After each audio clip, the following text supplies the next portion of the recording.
it's just amazing that something that old just still exists, you know? Forever evolving. It just exists, and it's cool that we get to be a part of it.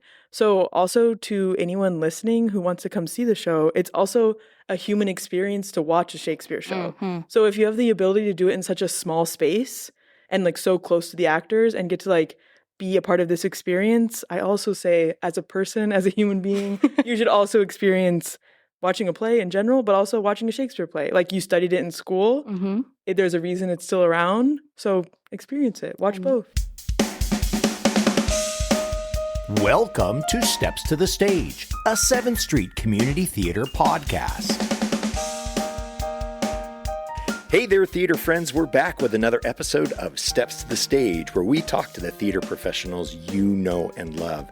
Today, we're here to discuss the CCCT Shakespeare Festival with Mickey Estrella, who is directing A Midsummer's Night's Dream, and Marlee Lane, who is directing Romeo and Juliet.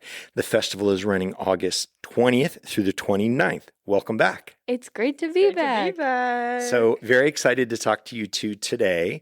These two are really veterans with a decade plus experience here. Why, thank you. Yeah. And what's great is these two have not only acted, they've stage managed, they've ran the board, they've co-directed, directed, probably helped with everything else, props, costumes. They've both been guests on the show. Marlee was a host for many episodes. Yeah. Oh. And then I talk about this a lot on our episodes. Both of these two individuals have their education or obtaining their education in theater. Yes. But we're really excited to talk to you guys today about these two respective Shakespeare productions, plays that are coming on. We just had Something Rotten recently. Yes. Exactly. So we've got a little theme going here. So I would love to know more about the process and the selection and all of the things that we like to share with our listeners. And Mickey, we'll start with you. Wonderful. So obviously we start with Teen Summit and what the kids asked to bring in. And a lot of them are really passionate about Shakespeare last year, which was really cool. Yeah. I've loved Shakespeare for a while. I actually did a Shakespeare showcase with the Superstars with Kirk Lane. Yeah, that's right. Gravedigger I scene. do remember. Oh, yeah. So great. It was so much fun. And that's kind of where my love for Shakespeare started. And at school, it's all we talk about in the fall and it's all we work on. And so I fell in love with it even more. So to have such a young group be excited about it was really cool. And I wanted to kind of do a festival, and because I know there's something for everybody in terms of Shakespeare, like whether you're into romance or you're into comedy or you're into something really tragic or like a thriller, there's something for everybody. And me and Marlee actually both submitted the same shows. And then we both messaged each other and we went, wait, what if we just submitted a festival together? And we went, yes. So then Marlee was like, I'll take Romeo and Juliet, you take A Midsummer Night's Dream, and we'll run with it. And then it spiraled from there, and we've had so much fun working together ever since. And it's just been like such a great collaborative process. And especially out in like the real theater world, there's a lot of festivals that happen. It's always just one person. So being able to have a partner has been very great because we've worked a lot in terms of like PR and posters and the stage and how that's going to look, and just working with our two themes because they're very contrasting themes and like ideas, which is really cool. But it's been fun to work with Marlee. Marlee, your Yes. journey. Tell us a little bit about that. Yes, obviously we were in sync in our minds and we were like, the festival. So yeah, being able to figure that out, honestly, it's not rare, but it's difficult for it to be so easy to work with someone. And I feel like our cast's working together too. Yeah. So just like going off of that, it really has been it just feels like a real theater experience when you're not like so attached to your vision and idea and can like bring other people into things and make it work as like a whole and as a whole experience that's fun for everyone. Yeah. You know what I mean? Yeah. So my process of how I figured out Romeo and Juliet, honestly, I've been wanting to do Romeo and Juliet, like a Shakespeare thing for a while. I think everyone, it's kind of a classic theater experience. Like, oh, once in my life I want to be in a Shakespeare play. And like I think directors, like once in my life I want to direct one. It's just so connected to a lasting thing, in it's so culturally relevant in the world, not just theater. So it's just something that you want to like mark off your bucket list. So I've been like brewing with ideas of Romeo and Juliet for a while, and it like perfectly like snuck in where we could figure something out together. And there's a lot of material out there, with Shakespeare, but specifically with Romeo and Oh, Juliet. yeah. Probably one of the most, we'll call it popular of his writings. What have you gone to for inspiration?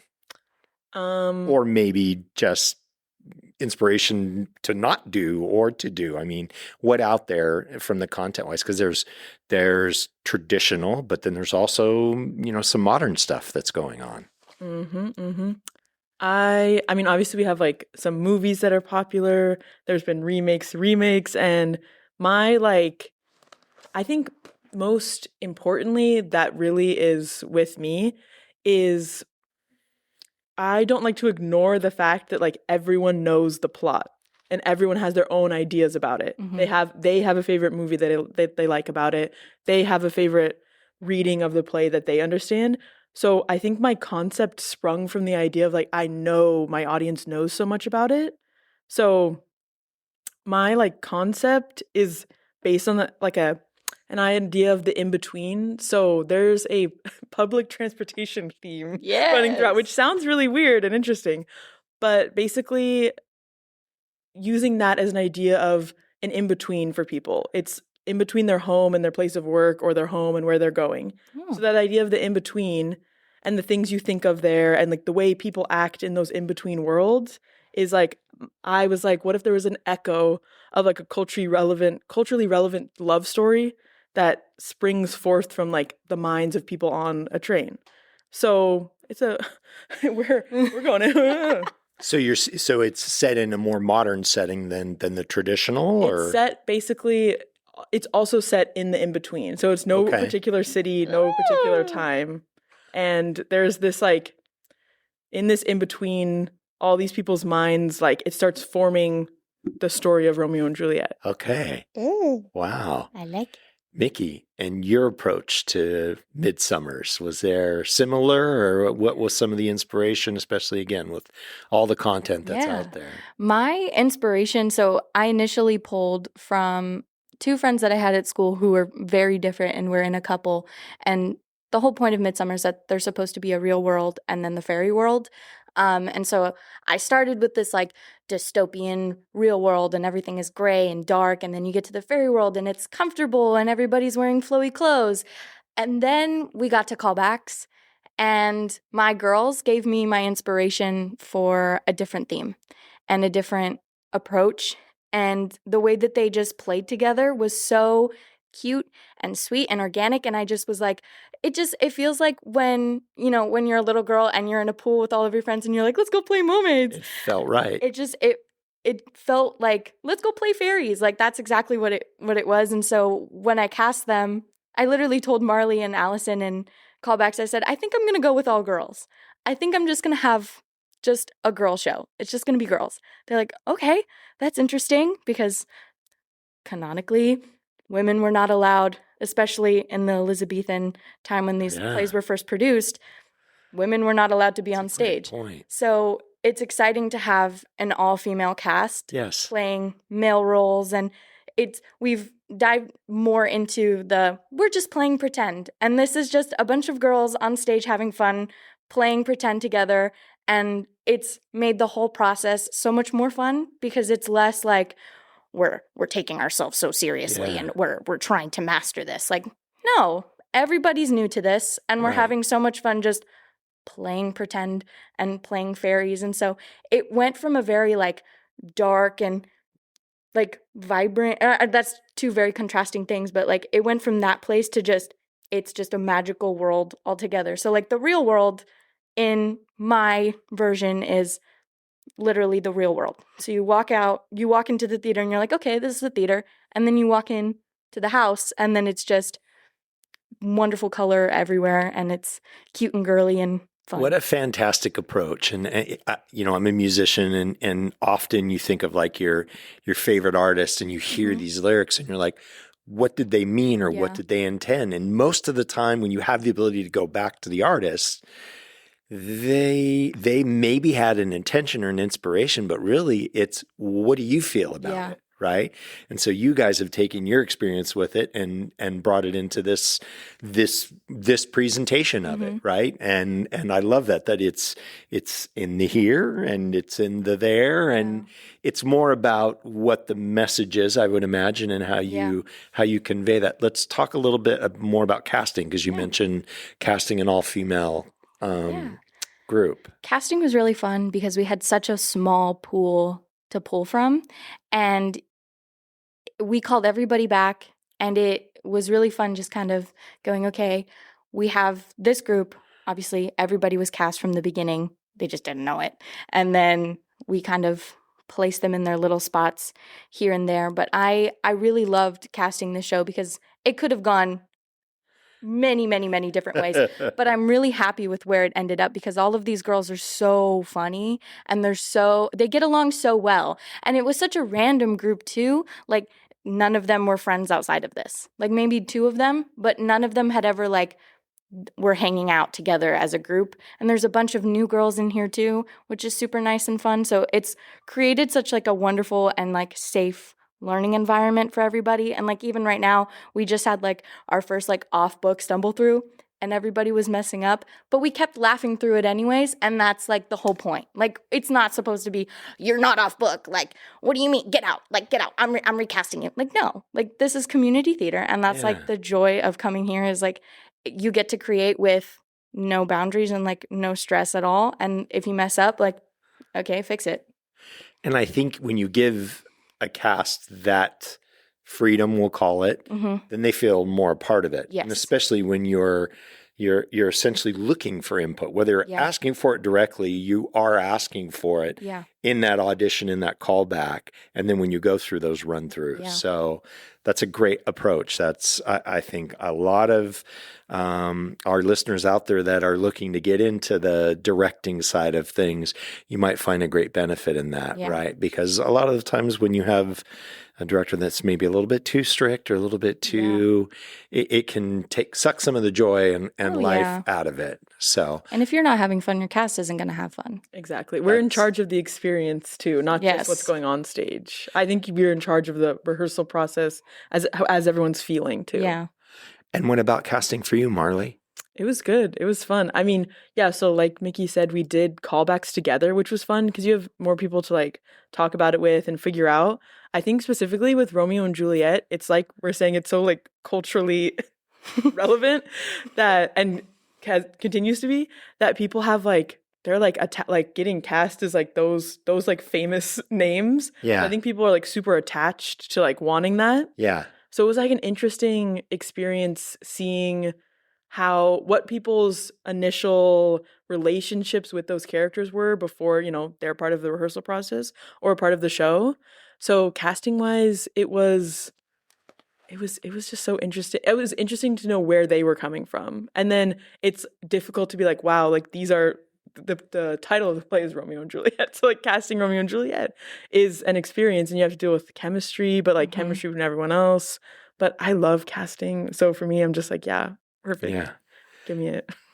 You had mentioned that you had interacted with Allison, and who else is part of that creative team in helping you with the various aspects of these productions? Basically, Allison is the Romeo and Juliet movement coordinator. Okay. So we have fight choreography and some things that are close to choreography that she's in charge of.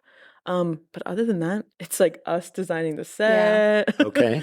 Yeah, and because obviously we needed something that worked for both of us. So that was a fun thing that we're figuring out together still. Yeah. And that's kind of it. Yeah. My girls are designing and creating their own costumes. Okay. Fantastic. And it's something that I kind of wanted to bring back because we used to do it in the Snapshot series where the performers would have some sort of they would have jurisdiction over what their costumes look like, and they were able to create the set. I know the first show that I ever did that for was 13 the musical, and we got to design our own set, and it was super awesome. We spent a whole day painting and building, and it was so fun, and it was so hands-on, and that kind of went away after COVID, so I kind of wanted to bring it back a little bit, and they have actually all picked up sewing. And it's so And fun. there's absolutely nothing wrong with Like that. It's Sophie beautiful. Colby walked in today and she had like her own little hood with, and she's like, yeah, I'm going to add this like drawstring in the middle so I can like tighten it. Okay, work. I love this. And we've discussed this in the past. Like now that you've given them that involvement, now they're even more Yep. ingrained into their character. Exactly. Right? Because now they're not just doing the lines, they're also presenting themselves. Quite literally creating their own characters. Oh, fantastic. It's so I fun. also got Debbie Horner as my costume, Yes. and she's perfect, and I like literally just perfect every single time. Yes. Yeah, we're not going to disagree with you on Love that, her. that one here. You said, so you guys are working on the set together in the design and something has to work for both. What about the technical elements, the sound, the lighting, talk to us a little bit about your approach there and who's involved with that and how you're doing that. Because I have to imagine that's important, especially when you're going from a more modern, maybe to way back to.